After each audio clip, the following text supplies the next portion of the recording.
Pupuntahan ko na si Boy Sibat. Kukunin ko na yung komisyon ko dun sa pinabenta ko sa kanyang cellphone.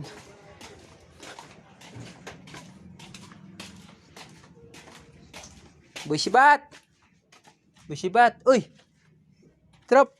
Nasaan si Si Boy Sibat? Wala, alis tulog, kakape. May sana ako sa kanya kailangan ako sa kanya Kailangan mo?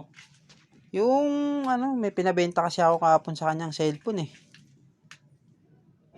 Baka ito yun. Ano yan? Tangina, nawala na yata, pre. Nauulog. Ito na, Uy, salamat Ano to? Dito na yung komisyon ko? Ewan ko sa inyo. Iniwan pala sa'yo. Depende yan sa inyo. Paano yung akin? Di, mamaya na yung sa'yo. Papakapiin na lang kita mamaya. Tapos, anong oras kaya yung babalik si Boy Sibat? Kasi, wala, may kailangan pa. Tulog, lasing. Hindi ko alam kung saan pumunta Kailangan kasi ako sa kanya Papabenta ko sana bukas, puntaan mo na lang bukas. Ito, may bago akong cellphone Balik ka bukas. Papabenta ko sana sa kanya uli Balik ka bukas. Bukas na lang?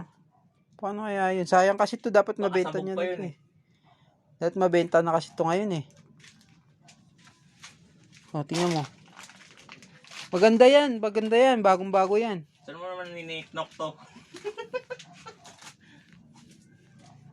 Diyan lang. Basta wag ka nang magtanong. Ang password nito? Yun ang problema. Si Boy Sibat lang nakakaalam kung anong password niyan Alam niya na yan pagka ganyan